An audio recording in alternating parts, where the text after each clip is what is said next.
Olá, seja bem-vindo a mais um episódio do Umbanda Básica, o nosso podcast Umbandeiros, né? E hoje a gente vai falar sobre as forças energéticas, as fontes energéticas, na verdade, da Umbanda. Então, mas antes da gente entrar no assunto de hoje, eu vou pedir para você, se é a primeira vez que está aqui, já deixa teu like, curte, comenta, compartilha, etc, blá blá blá, blá blá blá, blá blá blá de sempre, tá bom? Bora lá que o assunto é sério.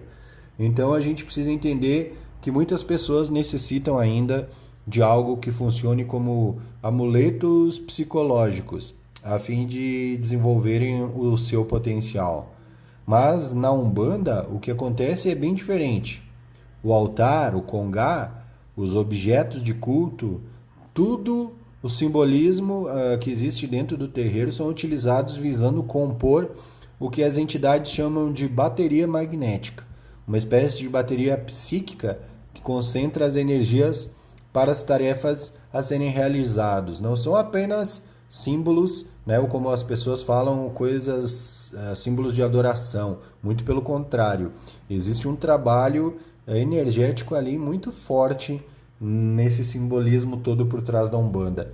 A Umbanda, como a gente já viu, ela lida com fluidos, né, com energia, às vezes muito pesados, com o magnetismo elementar de uma grande quantidade de pessoas que vêm em busca desse recurso e, devido à falta de informação, não conseguem compreender o seu verdadeiro objetivo e a sua responsabilidade quanto à manutenção desse magnetismo, dessa energia, né? O Congá é um verdadeiro centro de concentração de energia. Nele são concentrados os seus pensamentos, as suas orações, suas criações mentais mais sutis. Então, quando os mentores espiritual precisam de uma cota de energia maior para a realização de determinada atividade, recorrem a esse depósito energético, mas o Congá é também um imenso reservatório de ectoplasma, força nervosa grandemente utilizada devido à natureza dos trabalhos que são feitos dentro do terreiro. Outro exemplo, os cânticos ou pontos cantados também têm um profundo significado dentro dos rituais da Umbanda. Eles são usados não só para invocação dos nossos guias ou dos mentores espirituais e para identificação dos mesmos quando eles se manifestam. Eles servem também como condensadores de energia. É uma espécie de mantra, palavras consagradas pelo seu alto potencial de captação energética, que, de acordo com o ponto cantado, uma imensa quantidade de energia vai se formando e se aglutinando na psicosfera ambiente. Esse depois é absorvido pela aura dos que ali se encontram, além de agregarem em torno do Congá, obviamente. Seguindo o mesmo processo, também a gente tem os chamados banhos de descarrego, né? São receitas feitas pelas entidades, que nós sabemos bem o poder dessas ervas e do seu magnetismo, que quando utilizamos adequadamente, eles podem operar verdadeiros prodígios, gerando equilíbrio e harmonia. As plantas, elas guardam no seu estado de evolução muita energia e vitalidade. Os raios do sol são absorvidos no processo de fotossíntese e eles formam uma aura particular em cada família do reino vegetal, que associa ao próprio quimismo da planta, que, quando colocado na infusão, transmite à água o seu potencial energético curador e reconstituinte.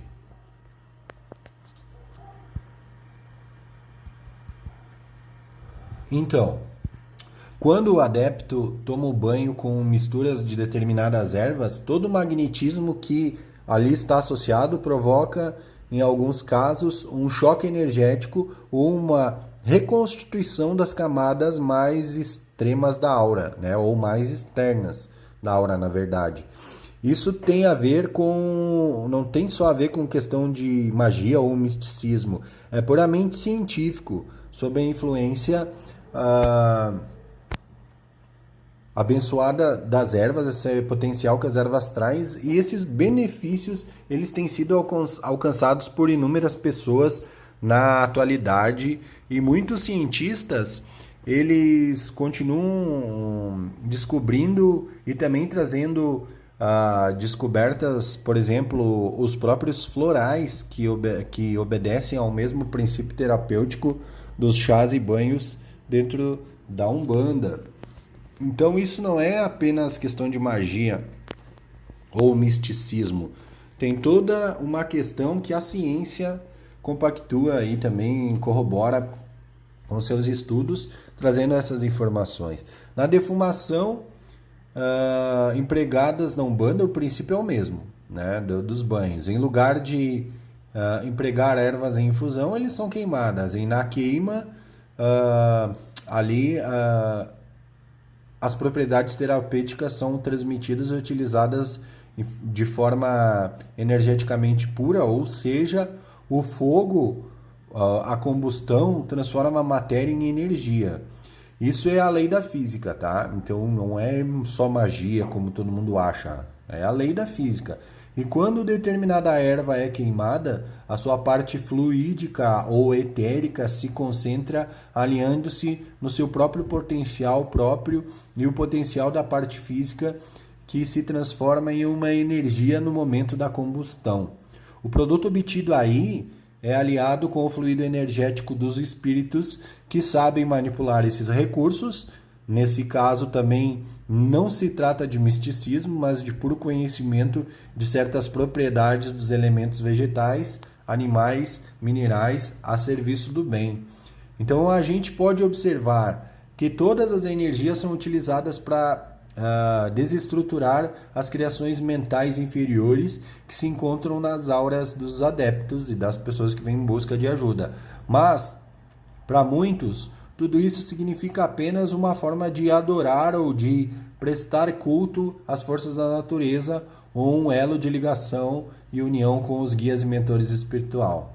Por isso, nós umbandistas temos a necessidade de cada vez mais nos esclarecer sobre as questões dentro da religião, para compreendermos que as leis regem as atividades da espiritualidade e para não continuarmos na ignorância do que ocorre, transformando tudo em misticismo.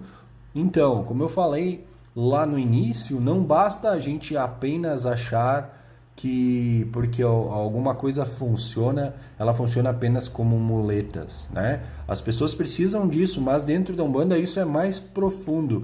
Os nossos objetos de culto, né, eles têm um simbolismo próprio e eles trabalham energeticamente, são potencializadores energéticos ou catalisadores.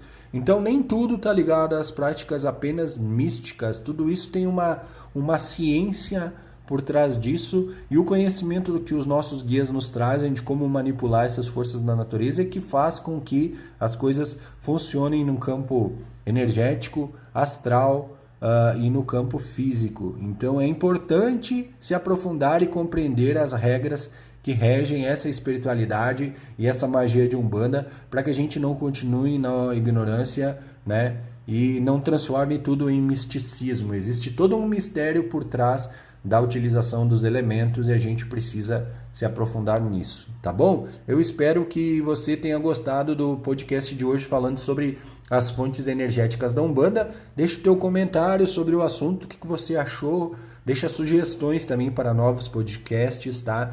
Eu quero saber como é que funciona tudo isso na tua casa, na tua visão, no teu terreiro, na tua doutrina, tá certo? Eu agradeço mais uma vez a tua participação. Se gostou, deixa um like, se não gostou, deixa um dislike. Dúvidas, pode botar aí nos comentários, perguntas nos comentários, e se quiser colaborar com a gente via Pix, PayPal, tá na descrição ou no comentário fixado aqui desse podcast, tá certo? Um grande abraço para você e meu fraterno saravá para todos.